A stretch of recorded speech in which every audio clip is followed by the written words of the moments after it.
To build, how's everybody feeling tonight? You doing all right? Hang on a second. This side was way louder than this side. How you guys feeling tonight? You doing all right? You having a good night, sir? Madam, yes. Let me ask you this. Are you all as excited that I am that Cat Graham is in the house? Come on, make some noise. Woo! It's crazy. Who's been to Build before? If you've been to Build before, make some noise. People have been to Build before, yeah. What do you think?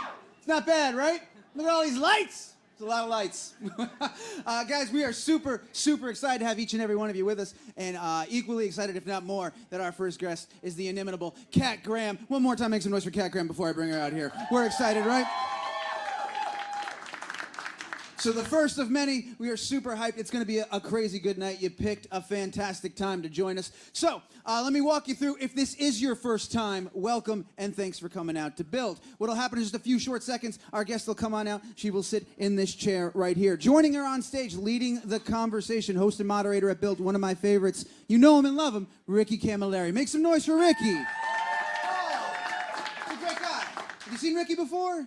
Yeah, you're going to love him. Yeah, he's fantastic. So they'll come out, they'll talk for a little. After that, we'll get her off stage, we'll get everything nice and right, and we'll bring her out, and we're going to have a party, and she's going to play for us. Y'all excited for that? Good, good. That's where you need to be. Well, listen, I don't have a video or clip or anything like that to run. I just have a damn fine conversation awaiting us right here on this stage. So I'm going to bring her out in a second, but I can't do it if the room sounds like this. So I'm going to ask you one more time. As you can imagine, she's used to uproarious applause. Let's make her feel at home. Y'all excited that Cat Graham is in the house? Make some noise. Come on. Let's do it right. Keep it going, ladies and gentlemen, and please welcome your host and moderator at Build, Ricky Camilleri, and tonight's guest, the one, the only, Cat Graham.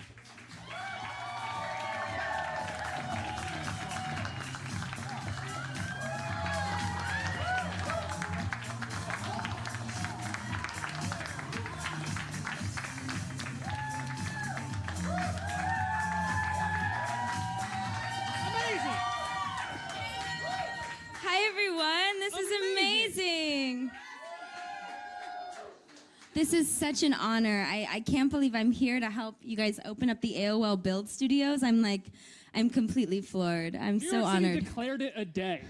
Did they really? They declared it a day for you. Yeah, thanks so much for being here. How are you? I'm so honored to be here. I'm so happy. We're honored to have you. You look amazing. Thank you. I should zip that. Is that supposed to be zipped? It looks great the way I don't know, is. right? It's a little flash of the calf. Make it your own. Make it your own. Own it. Kat, let's talk about what you're going to be performing. Your new song, All Your Love, which you released in November, right? My new song, All Your Love. I've already got my earpiece and I'm so ready. Yeah, and I wanted to treat you guys to something a little different. It's very, very rare that an artist will perform songs on their new upcoming album without it being out yet. And I thought that if anyone were to come here and experience this very intimate situation with me, they deserve something a little different, and they deserve to be a part of this new energy that I want to bring in for this record. So I wanted to treat you guys to some new music, and yeah.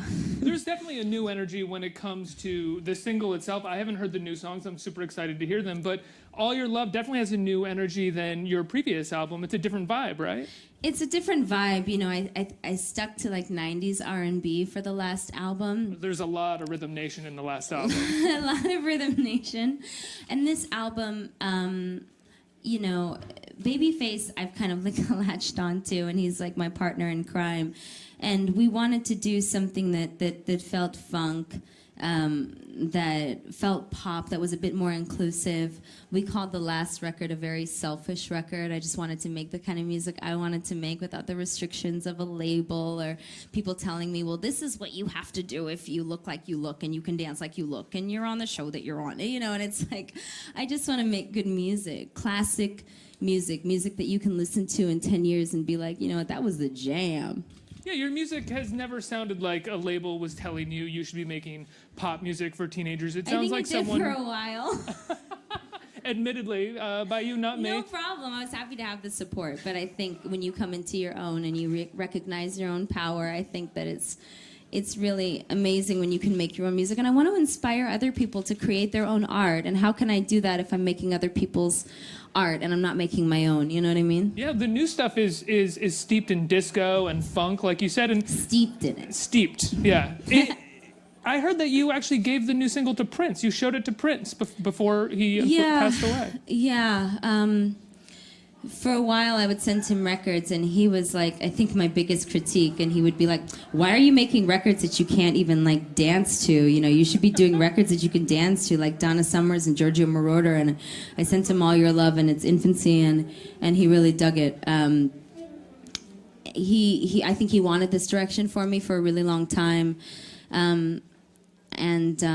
Unfortunately, I wasn't able to do it all with him. But I will say that Babyface has been such an incredible supporter of mine and my idol, like my absolute idol. I remember, I think I was 14 years old and I bought like one ticket to the Babyface show and I showed up by myself just to hear him sing. And, you know, it's just those moments where there's like two artists that I really idolized and I was able to bring that into my art and really kind of pay homage, but also I'm here to bring it back, guys. Like, it's time for the era to be cracked open again. And I heard, you know, the All Your Love video is amazing, and it's this wonderful homage to Have you drag guys seen culture. it? Who's seen the All It's Your so Love video? cool. Thank you. My House of Brooks is in it. Shout out to House of Brooks. Can you talk about what House of Brooks is for people who don't know and why that's a part of the video? It's so cool. I don't know how many gays are watching. But House of Brooks is my house. It's a house of drag queens. If you guys have ever seen a movie, Paris is Burning, if you haven't, please go watch it. The best movie. It's the best movie, and you know it centers around these different individuals, talented individuals that felt isolated because they either got kicked out of their home for being gay, you know, they needed to find a family, and they took each other in, and there's a mother and a daughter and a sister. Like, my mother is Phoenix Brooks. My sister is Alyssa Brooks, who a lot of you follow me on Instagram know. And I just wanted to bring that back. Houses still exists. House of Chanel is in the video. House of Mugler is in the video. You know, there's actual houses that are in the video. We want to, and we didn't realize how important the video was going to be and how split America was going to become. Well, the video came out just weeks after November 8th. We won't mention that day, what it was, but how important was it for you to have a sort of activist voice in the wake of that, especially with this video? That video was already like pre-made, like way in advance. Darren Janae, the director, brilliant man, saw me standing in front of like an army of drag queens. He knew that was my vision for myself, to stay and represent those that wanted to be performers, that saw themselves in a higher light. And I wanted to do something that felt empowering, that felt unapologetic, and that felt strong in who you are, that it doesn't matter what you look like or where you come from or how much money you have or your race or your religion, that you can be powerful and you can own thyself. And I really feel like that video represented that. So I tried to get as many people from my house as possible and from houses all over. But, you know, the underground ball scene is still very much happening especially in New York.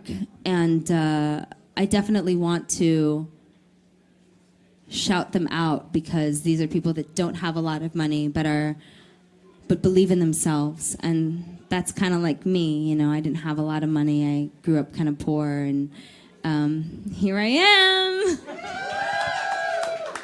I have to ask, you know, with the video, and you've done some work for Standing Rock, you have an incredible activist voice and a platform that you're clearly using for good as much as you can. Do you see a role for you as an activist with your music and your art form in the next few years? I hope that if I'm just really loyal to who I am, I'm an African American, Jewish American. So I think that I am in a very interesting position where I have a voice that maybe a lot of people don't have. I've been an activist for the LGBTQ community for many years, working with GLAAD.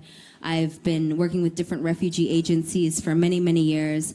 And I'm hoping that people can look at me and say, you know what, I dig her music, but I really dig her more, and I believe in what she's about, and I hope to just bring people together. That sounds a little corny, but I just genuinely want that. I want to bring love and compassion and tolerance into the world, and I believe everyone should be celebrated. And can we say that you see disco as a way to bring people together, according to your new album? Why not? Absolutely. I've always, I wasn't really into disco until Prince was like, you should be more into this. He was somebody that, when I first met him, I was playing a lot of James Brown and stuff, but then, throughout the time, he was introducing me to more funk music, and then funk kind of translated into this kind of disco Donna Summers thing. So, you guys are going to have a really fun show. I am so excited for my friends that are here. I see a couple familiar faces. Are you guys excited?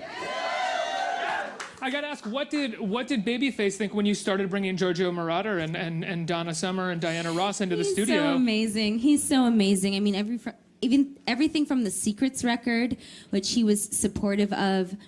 He was supportive of my R&B journey, and then when I told him, all these discussions and these like very intimate conversations I was having with Prince, he was like, okay, so let's try this and let's try that. And he would tweak things. I think the first song that I'm performing, I recorded like 8 times because he was like, no, change it, not good enough, it needs to be better. And the thing that kept me going was that he believed I was good enough. And my idol believes I'm good enough. You feel unstoppable. So, I really love him. And not just because of what he's done in the industry and all the amazing songs that he's created, but for who he is. And now you're ending your tenure on The Vampire Diaries, right? I am. Are you doing that with the purpose of doing more music and being solely devoted to music? I'm a pretty devoted musician. I love music. I love expressing myself. I definitely think this album needs the kind of attention that it deserves that went into it. There's a lot of amazing projects that I have coming out, everything from All Eyes on Me to Where's the Money to... All Eyes on Me is the Tupac Shakur film where you play Jada Pinkett, where I play right? Jada. Does Jada know about it? She knows. She knows. And she gave me her blessing, and I love this woman. Like, I really, really love this woman. So even if she hated it, I think she would still be very nice to me because she's just a class act. But I hope to God she loves it because she is one of my idols. I think there's some really, really cool things happening, but I really want the focus to be on what I can do to bridge the gap of whether it's being African American and Jewish, whether it's being...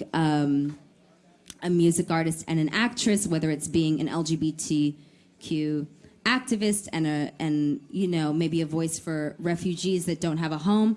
I'm hoping that I can consistently bridge the gap between the two so people start to get it and stop separating themselves from each other. I mean, that is my absolute goal. Does that gap feel more difficult to bridge in the coming years, or do you feel like you're seeing even more activism? You got it? I think I got this. Cat Graham's going to lead us, guys. I think I Cat got Graham's it. going to lead us.